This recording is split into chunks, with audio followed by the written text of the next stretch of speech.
السلام علیکم ناظرین، ویڈیو کو آخر تک ضرور دیکھیں۔ ماہ رمضان میں فوت ہونے کی فضیلت۔ حضرت سیدنا عبداللہ ابن مسعود رضی اللہ تعالیٰ عنہ سے روایت ہے، نبیوں کے سلطان رحمت عالمیان صلی اللہ تعالیٰ علیہ وآلہ وسلم کا فرمان جنت نشان ہے، جس کو رمضان کے وقت موت آئی وہ جنت میں داخل ہوگا، اور جس کی موت یوم عرفہ یعنی 9 ذی الحج الحرام کے وقت آئی وہ بھی جنت میں داخل ہوگا، اور جس کی موت صدقہ دینے کی حالت میں آئی وہ بھی داخل جنت ہوگا۔ حضرت سیدنا انس بن مالک رضی اللہ تعالیٰ عنہ سے روایت ہے کہ ماہ رمضان میں مردوں سے عذاب قبر اٹھا لیا جاتا ہے۔ ام المومنین سیدنا عائشہ صدیقہ رضی اللہ تعالیٰ عنہ سے روایت ہے، انبیاء کے سرتاج صاحب معراج صلی اللہ تعالیٰ علیہ وآلہ وسلم کا ارشاد مبارک ہے، روزے کی حالت میں جس کا انتقال ہوا اللہ عز و جل اس کو قیامت تک کے روزوں کا ثواب عطا فرماتا ہے۔ رمضان میں مغفرت نہ ہوئی تو پھر کب ہوگی؟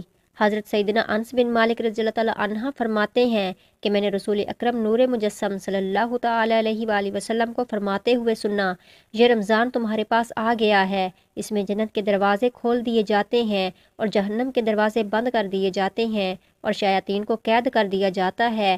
محروم ہے وہ شخص جس نے رمضان کو پایا اور اس کی مغفرت نہ ہوئی، کہ جب اس کی رمضان میں مغفرت نہ ہوئی تو پھر کب ہوگی؟ جنت کے دروازے کھل جاتے ہیں۔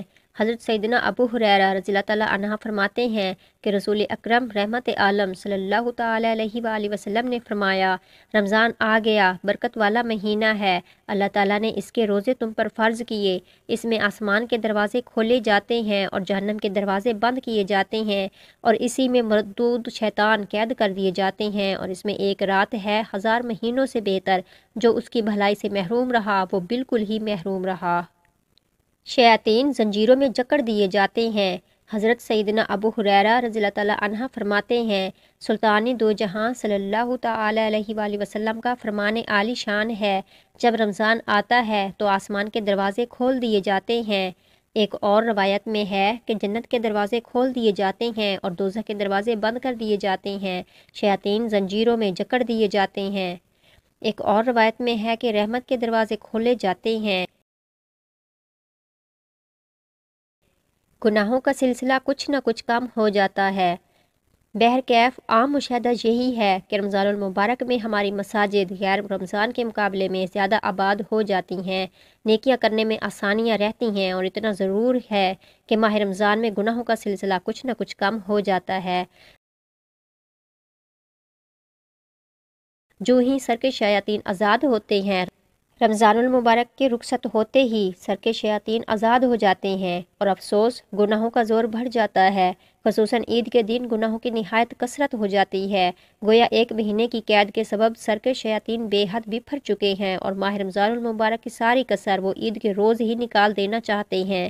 تفریح گاہیں بے پردہ عورتوں اور مردوں سے بھر جاتی ہیں، عید کے لیے نئی نئی فلمیں اور جدید ڈرامے لگا دیے جاتے ہیں، شیطان کے ہاتھوں بے شمار مسلمان کھلونا بن کر رہ جاتے ہیں، مگر ایسے خوش نصیب بھی ہوتے ہیں جو اللہ رب العزت کی یاد سے غفلت نہیں کرتے اور شیطان کے بہکانے سے محفوظ رہتے ہیں۔ آتش پرست نے ماہ رمضان کا احترام کیا تو ایک حکایت، بخارا میں ایک مجوسی آتش پرست رہتا تھا۔ ایک مرتبہ رمضان شریف میں وہ اپنے بیٹے کے ساتھ مسلمانوں کے بازار سے گزر رہا تھا، اس کے بیٹے نے علل اعلان کوئی چیز کھانی شروع کر دی۔ مجوسی نے یہ دیکھتے ہی اپنے بیٹے کو ایک تماچا رسید کر دیا اور ڈانٹتے ہوئے کہا، تجھے رمضان المبارک کے مہینے میں مسلمانوں کے بازار میں کھاتے ہوئے شرم نہیں آتی؟ لڑکے نے کہا، ابا جان آپ بھی تو رمضان شریف میں کھاتے ہیں۔ والد نے کہا، میں مسلمانوں کے سامنے نہیں اپنے گھر کے اندر چھپ کر کھاتا ہوں، اس ماہ مبارک کی بے حرمتی نہیں کرتا۔ کچھ عرصے بعد اس شخص کا انتقال ہو گیا۔ کسی نے خواب میں اس کو جنت میں ٹہلتے ہوئے دیکھا تو حیرت سے پوچھا، تو مجوسی یعنی آگ کا پجاری تھا، جنت میں کیسے آ گیا؟ وہ کہنے لگا، واقعہ میں مجوسی تھا، لیکن جب موت کا وقت قریب آیا تو اللہ عز و جل نے احترام رمضان کی برکت سے مجھے ایمان کی دولت اور مرنے کے بعد جنت سے مشرف فرما دیا۔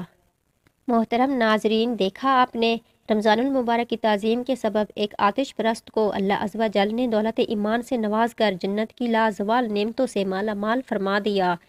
اس حکایت سے خصوصاً ان غافلوں کو درس عبرت حاصل کرنا چاہیے جو مسلمان ہونے کے باوجود رمضان المبارک میں اول تو وہ روزہ نہیں رکھتے، پھر چوری اور سینہ زوری یوں کہ روزہ داروں کے سامنے ہی سگریٹ کے کش لگاتے ہیں، پان چباتے ہیں، حتیٰ کہ بعض تو اتنے بے باک و بے مروت ہیں کہ سر عام پانی پیتے بلکہ کھانا کھاتے بھی نہیں شرماتے۔ ایسے لوگوں کے لیے فقہی کتابوں میں سخت سزا کا حکم ہے۔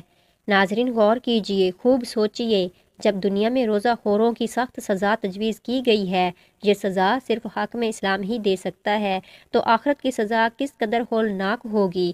مسلمانوں، کب تک اس دنیا میں اتراتے پھریں گے؟ کیا ہمیں مرنا نہیں؟ کیا اس دنیا میں ہمیشہ اسی طرح دناتے پھریں گے؟